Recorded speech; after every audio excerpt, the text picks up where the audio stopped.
శ్రీకృష్ణ పరబ్రహ్మణే నమః. శ్రీ గురుభ్యో నమః. శ్రీమాత్రే నమః. శ్రీ గణేశాయ నమః.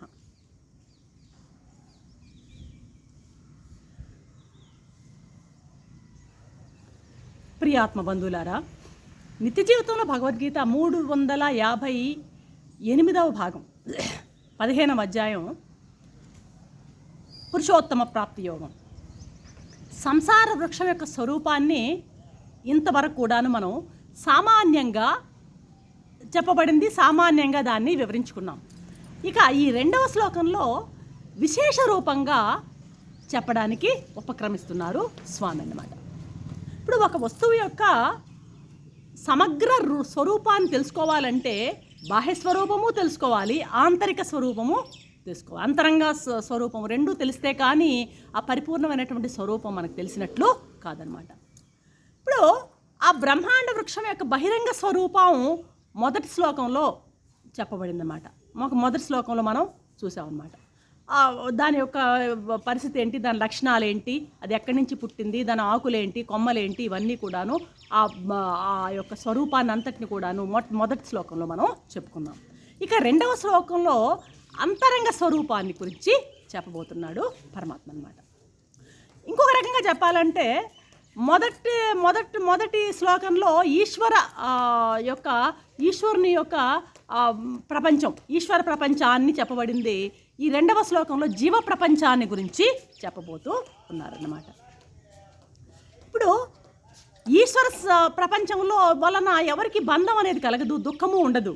కానీ ఈ జీవ ప్రపంచం ఉందే, ఈ జీవ ప్రపంచమే సకల దుఃఖాలకి, బంధానికి కారణం అవుతుంది. ఎలాగవుతుందో ఈ 2వ శ్లోకంలో చెప్తున్నారు స్వామి.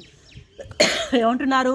అదశోర్ధం ప్రసుతాస్తస్య శాఖ గుణ ప్రవృద్ధ విషయ ప్రవాల అదశ్య మూలాన్యనుసంతతాని కర్మానుబంధీని మనుష్యలోకే అంటున్నారు స్వామి. అర్జున, ఈ సంసార వృక్షానికి కొమ్మలు ఎలా ఉన్నాయో తెలుసా? పైకి కిందకి అడ్డదిడ్డంగా పెరుగున్నాయి. బ్రహ్మ నుంచి మనం మొదటి కొమ్మ బ్రహ్మ అనుకున్నాం నిన్న. మొదటి కొమ్మ బ్రహ్మ నుంచి వేదాలు పుట్టాయి అనుకున్నాం కదా. అలాగా బ్రహ్మ మొదలైనటువంటి దేవతా జన్మలన్నీ పైకి వ్యాపించిన కొమ్మలట. పశుపక్షాది స్థావర జంగమాలు ఇవన్నీ కూడాను, పశువులు పక్షులు ఇంకా అన్ని ఇవన్నీ కూడాను కిందికి వ్యాపించినటువంటి కొమ్మలు అన్నమాట. ఈ కొమ్మలు దేంతో వృద్ధి పొందుతాయి? నీళ్లు పోస్తే చెట్లు పెరిగినట్టు కొమ్మలు ఆ నీటితో పెరుగుతాయి. అలాగే ఇవి కూడాను ఈ జన్మలు ఉన్నాయే చెప్పాం కదా. బ్రహ్మ మొదలు దేవతా జన్మలు పై కొమ్మలు, పశుపక్షాది జన్మలు కింద కొమ్మలు అన్నామే. ఈ బ్రహ్మ మొదలు దేవతా జన్మలు, ఈ పశుపక్షాది నీచ జన్మలు ఇవన్నీ కూడాను వీటికి నీరేంటంటే, ఇవి పెరగడానికి, కొమ్మలు పెరగడానికి నీరేమిటి అంటే సత్వరజస్తమో గుణాలు అన్నమాట.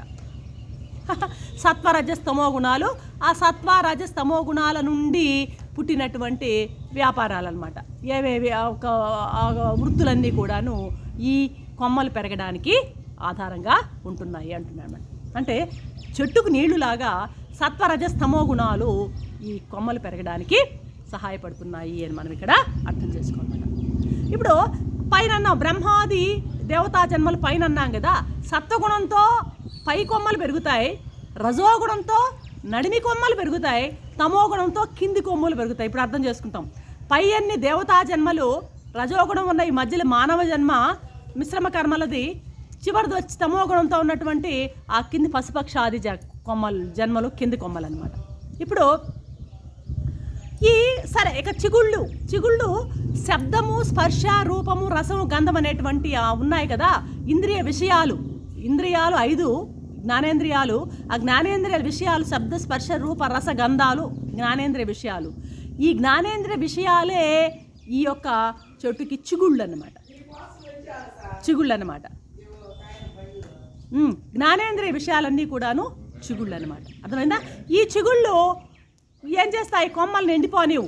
ఎండిపోతూ ఉంటే ఒక మునగ చెట్టు కొట్టేసాము నిన్న, మళ్ళీ చిగుళ్ళు వస్తుందన్నమాట. చెట్టుని ఎండిపోనివి అవి. ఆ చిగుళ్ళు మళ్ళీ వచ్చి మళ్ళీ కొమ్మలు పెడుతూ ఉంటాయి అన్నమాట. చిగుళ్ళు కొమ్మల్ని ఎండిపోనివి అనమాట. ఈ చిగుళ్ళ ద్వారా కొమ్మలు ఎప్పటికప్పుడు కళకళలాడుతూ వస్తుంది. చాలా విచిత్రంగా ఉంది. ఆ కొట్టేసినటువంటి మునగ చెట్టు చుట్టూ చక్కగా చాలా పచ్చగా వచ్చేటువంటి చిగుళ్ళు ఉదాహరణ అన్నమాట దీనికి. అలాగా ఈ చిగుళ్ళు ఏంటంటే శబ్ద స్పర్శ రూప గంధాలు అనేటువంటి చిగుళ్ళు ఆ సంసార వృక్షాన్ని ఎప్పటికప్పుడు ఎండిపోనివు, ఎప్పటికప్పుడు ఇవి కళకళలాడుతూ ఉంటాయి. ఈ విషయభోగాలే ఈ విషయాలే ఇంద్రియ విషయాలే ఆ జన్మ పరంపరని పోషిస్తూ ఉంటాయన్నమాట. మళ్ళీ అవి పెరగడము, శబ్దస్పర్శ రూప రసగంధాలతో మళ్ళీ కోరికలు పుట్టడం, ఆ కోరికల నుంచి మళ్ళీ కర్మలుగా వృత్తి కావడం, కర్మలు మళ్ళీ జన్మనివ్వడం, ఇలా ఈ సంసార వృక్షం పెరుగుతూనే ఉంటుందన్నమాట. కాబట్టి ఈ విషయాల పట్ల ఆసక్తి ఉన్నంత వరకు కూడాను ఉండే వరకు జన్మరాహిత్యం అనేది తప్పదు. విషయాలపై ఆసక్తి ఎంతకాలం అయితే ఉంటుందో, విషయాసక్తి అంటే ఏంది? శబ్దస్పర్శ రూప గంధాల పట్ల ఆసక్తి అంటే ఇంద్రియాలు బాగా ప్రకోపించి ఆ బయట ఉన్నటువంటి అవన్నింటినీ ఆ విషయాలన్నింటి లోపల వేస్తున్నంత వరకు తీసుకురావడము, మళ్ళీ వాసనలుగా తయారవడము, అవి కర్మలుగా ఫలించడం, ఆ కర్మలు కాస్త మళ్ళీ జన్మం తేవడము, ఈ విధంగా సంసార వృక్షంలో పరంపరగా పడిపోతూనే ఉంటారు. కాబట్టి ఈ విషయాసక్తి ఉన్నంత వరకు కూడా జన్మరాహిత్యం అనేది దాన్ని మనం ఎక్స్పెక్ట్ చేయడానికే కుదరదు అని స్వామి చెప్తున్నాడు అన్నమాట. కాబట్టి ఇప్పుడు ఈ విషయాలు తీసుకున్నటువంటి విషయాలు పాతబడిపోతుంటే చిగుళ్ళు మళ్ళీ వస్తున్నట్టుగా కొత్త విషయాలు మళ్ళీ ఎప్పటికప్పుడు ఉత్పత్తి అవుతూనే ఉంటాయి. చిగుళ్ళని గురించి చూసాం, వాసనలని చిగుళ్ళని గురించి చూసాం. ఇకపోతే ఈ కర్మాధికారం కలిగినటువంటి మనుష్య లోకంలో చెట్టు యొక్క అవాంతర మూలాలు అంటే ఊడలు అన్నమాట, అధోముఖాలై కిందికి విస్తారంగా వ్యాపించి ఉంటాయన్నమాట. ఊడలు కిందికి చేరి భూమిలోకి బాగా పాకి ఉంటాయి అంటున్నమాట. అహంకారము, మమకారము, రాగద్వేషాలు మొదలైనటువంటి ఆ సూక్ష్మ వాసనలే ఈ ఊడలు అంటున్నారు ఇక్కడ. ఏంటి ఊడలు అంటే ఇందాక మనం చిగుళ్ళకి చెప్పుకున్నాం కదా విషయాలని, అలాగే ఊడలు ఏంటి అంటే అహంకారం, మమకారం, రాగం, ద్వేషం మొదలైనటువంటి వాసనలు అన్నమాట. వాసనలు అంటే ఏంది? ఒక వస్తువుని విషయాన్ని మనము అనుభవించిన కొద్దీ దాని మీద ప్రీతి కలిగి దాని తాలూకు ఒక ఇంప్రెషను మన చిత్తంలో పడుతుంది, అది వాసన అంటారు. ఆ బీజ రూపంలో ఉంటుంది ఆ వాసన. మళ్ళీ అనుకూలమైనటువంటి వాతావరణం కలగగానే ఆ బీజం మళ్ళీ అట్లా వృత్తిగా వస్తుంది, ఆలోచన కర్మగా మారుతుంది అన్నమాట. కాబట్టి సూక్ష్మమైనటువంటి వాసనలే ఈ ఓడలు. అహంకార, మమకార, రాగద్వేషాది వాసనలే ఈ ఓడలు. ఈ వాసనలు దేన్ని ప్రేరేపిస్తాయి? వాసనలు వృత్తులను ప్రేరేపిస్తాయి, వృత్తులు కర్మను ప్రేరేపిస్తాయి. అంటే ఇన్ టర్న్స్ ఈ వాసనలే కర్మలు అవుతాయి అన్నమాట. వాసనలే కర్మలుగా పరిణమిస్తాయి. పుణ్యకర్మలు అవ్వచ్చు, పాపకర్మ. సద్వాసనలు అయితే, శుభవాసనలు అయితే పుణ్యకర్మలు అవుతాయి, అశుభవాసనలు అయితే పాపకర్మల్ని ప్రేరేపిస్తాయి అన్నమాట. పుణ్యకర్మలైనా కావచ్చు, శుభవాసనలైనా కావచ్చు, అశుభవాసనలైనా కావచ్చు. శుభవాసనల వల్ల పుణ్యకర్మలు, అశుభవాసనలు పాపకర్మలు. ఏవైతే ఏమి ఈ వాసనలు దేనికి దారితీస్తాయంటే కర్మలకి దారితీస్తాయి, కర్మల్ని ప్రేరేపిస్తాయి, కర్మ ప్రేరకాలుగా ఉంటాయన్నమాట. ఇవి ఏం చేస్తాయి? మానవుని సూక్ష్మ శరీరంలో గట్టిగా ఉంటాయన్నమాట. ఎక్కడుంటాయి ఈ వాసనలు? అది ఏం శరీరం? కారణ శరీరంలో అలాగే నిక్షిప్తమై ఉంటాయన్నమాట. ఈ వాసనలు గట్టిగా ఉంటాయి. మరి ఈ వాసనలు పోతే కానీ సాధకుడు ఊర్ధ్వానికి ప్రయాణం చేయలేడు. ముందు కర్మలు చేయకుండా ఉండాలి అంటే వాసనలు పోవాలి. లోపల ఉన్నటువంటి వాసనలు అలాగే ఉన్నట్లయితే ఆ వాసనలు ఏనాటికైనా మళ్ళీ తిరిగి అవి మొలకెత్తి కర్మలుగా రూపాంతరం చెందుతాయి. కాబట్టి ఆ వాసనలు పోయేంత పోవాలన్నమాట. ఆ వాసనలు ఏం చేయాలి? వీడు తెగ్గొట్టేసేయాలన్నమాట, తీసేసేయాలన్నమాట. ఇది ఇక్కడ. కాబట్టి వీటిని ఆ వాసనలు ఛేదిస్తే కానీ పైకి సాధకుడు ప్రయాణం చేయడానికి వీల్లేదు. ఇది ఇక్కడ చెప్తుందనమాట. ఇది సంసార వృక్షమే. ఇది ఒక విచిత్రమైన వృక్షం. చూడండి, ముక్తేమో మూలం పైన ఉంటుంది, కిందేమో బంధమేమో కింద ఉంది. చూడండి, ఇక్కడ పైనేమో మూలం ఉంటుంది, పై వైపున ఉంది. బంధించే మూలాలంటే ఓడలన్నీ నేలకు దిగి మళ్ళీ భూమిలో మళ్ళీ బంధనాన్ని ఏర్పడుతుంది. బంధం కింద ఉంటుందన్నమాట. కాబట్టి ఈ గట్టిగా పట్టేసి నేల మీద పట్టేసి వీడిని పైకి పోనీయవన్నమాట. ఈ వాసనలు ఊర్ధ్వగమనానికి ఇవి దారితీయవన్నమాట.